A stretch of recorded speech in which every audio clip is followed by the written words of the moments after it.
Yo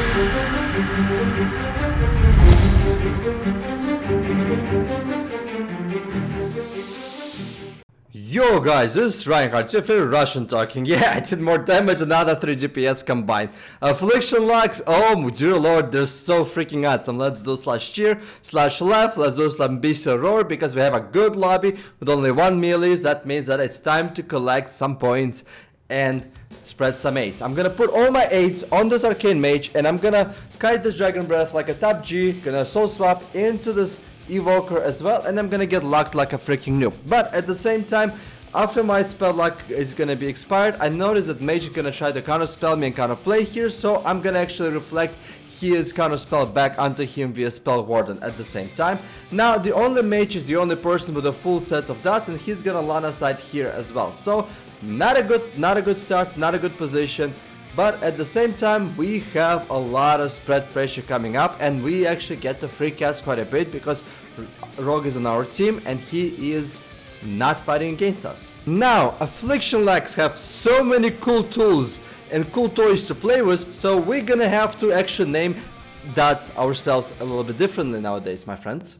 Introducing 2 amazing tools: a Biden's Dimension AoE dot that makes you drain life AoE, what the hell?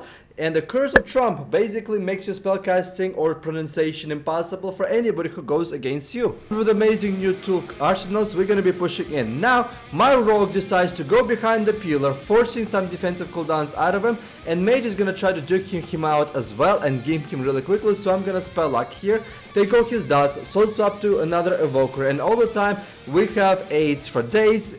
It's sticking on every single person out there. The mage is actually waddling with all the aids and the Curse of Trump, not really that successfully, I might say so. And life is good for Affliction Lock because we have a lot of aids spread across multiple targets. They're all dotting, they're all rotting, and we're all feeling great and having fun. Now let's fast forward this bitch and just tell me what the gist of this is happening. I'm putting Curse of Trump on this mage, I'm putting all the aids on this mage, I'm spreading the aids as much as possible onto the healer, onto all targets. I'm gonna be putting Biden's Dimension, all targets, and drain lifing the crap out of them, all their money, or everything else, just like taxpayers in America. At this point in time, we are feeling great, lots of dots ticking, a lot of people dying, and we're not even doing anything. We're just sitting in the back, casting, putting our curses out there. Affliction Locks love caster lobbies for one main reason, is because they get to free cast, they're not focused all the time, 100% of the time, and Affliction Locks survivability is actually pretty darn good against the ranged spellcasters. Now this mage decides to alter his time, but it's not helping him because he also has a Curse of Trump onto his asshole. Now at this point in time, mage goes down, and look at this damage. He did more damage than triple DPS combined. My friends, AIDS and dementia is a very strong combination. Now, as soon as people saw the power of the AIDS, they decided to stop it as much as possible by using penicillin and other crap. I'm gonna be eating pills via CCs for days. I'm gonna be stopped, I'm gonna be stunned, I'm gonna be spell locked, I'm gonna be polyed, I'm gonna be slipped, I'm gonna be counterspelled. No matter what, just stop the Affliction Locks pressure. So this round I'm not gonna have much of a breathing room, so I'm gonna put full aids on this rogue and I'm gonna try to soul swap all those aids with a Phantom Singularity onto the evoker so we can have more goodness that are shareable across the teams. But at the same time, as you guys see, I'm gonna be polyed, I'm gonna be CC'd for days, but that's still not gonna stop the Affliction Locks damage. That's the funny part. Mage is forced to bubble and rogue is forced to basically Cloak of Shadows. 2 major cooldowns with just a bit of a AIDS and some spice. I'm gonna fast forward this boring ass. Let's see who gonna CC the Warlock the most, but keep in mind guys that mage got them blocked. It's Arcane Mage, only has 1 block, so I'm gonna put all my aids on him. He's gonna kite behind the pillar and go down like a fucking cracker. Now, the enemy DPS did a lot better because 2 of their top damage dealers were able to match my damage, which still doesn't say much. What did I know when I was playing these matchups is that I am not a star here, my friends. I'm far from it. In fact, the star here is a preservation worker because he's so much more stronger than this holy priest.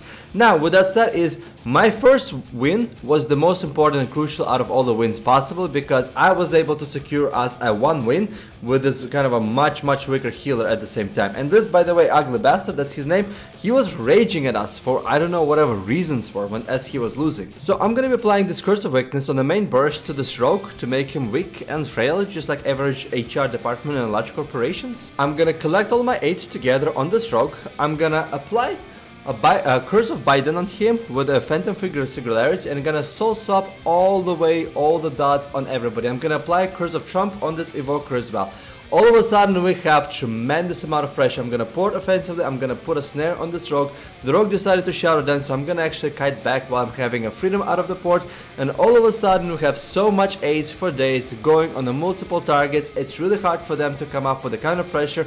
At this point in time, first of all, it's not a really good kind of a lobby that they have. I mean, Rogue doesn't do a lot of damage for Augmentation Evoker to take a huge advantage of, and at the same time this priest is not really healing all that much, so all of them are running with 8s. As long as I don't fuck up, then we should be perfectly fine. Now Rogue is dancing here like with another man, but he quickly realizing that he's no match for 8s, so he put his Cloak of Shadows for to kind of just be stealthy a little bit. I'm gonna apply all my 8s on the Invoker, I'm gonna spread my 8s onto the Priest, and all of a sudden we still have a massive pressure coming out from just 2 targets that are properly aided. But the thing I like about it the most is that the Dispelling UA does about 300k damage to 350k damage. It's such a massive dump damage that if you actually put all the dots on the healer can die from dots and the UA silence alone. I am not kidding you. It is a good season, it's a good expansion to play 8s, my friend. If you guys thinking of coming back into the game, it's freaking amazing. Look at this, 2 targets are dying, rotting. One is from the Curse of Biden with the Curse of Tongues on top of him. Oh my god, gotta just love this 8s. The rotting to the crap. I'm gonna get a full spell lock onto the priest. I'm gonna try to get a fear and a hunt at the same time, and all of a sudden just 3 targets are dying and running for their lives, not sure what to do, and the priest already is just trying to do the final moment. So I'm gonna drain soul his asshole back to the 1700 MMR where he belonged. And guys, this was just refreshingly fun.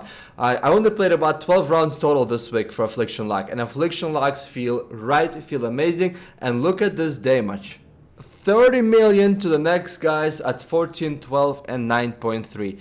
Just feels amazing. The rot is real. The sustained survivability is also pretty phenomenal. If you can take a look at it, guys, my luck is almost has the most amount of survivability and healing out of all the other damage dealers.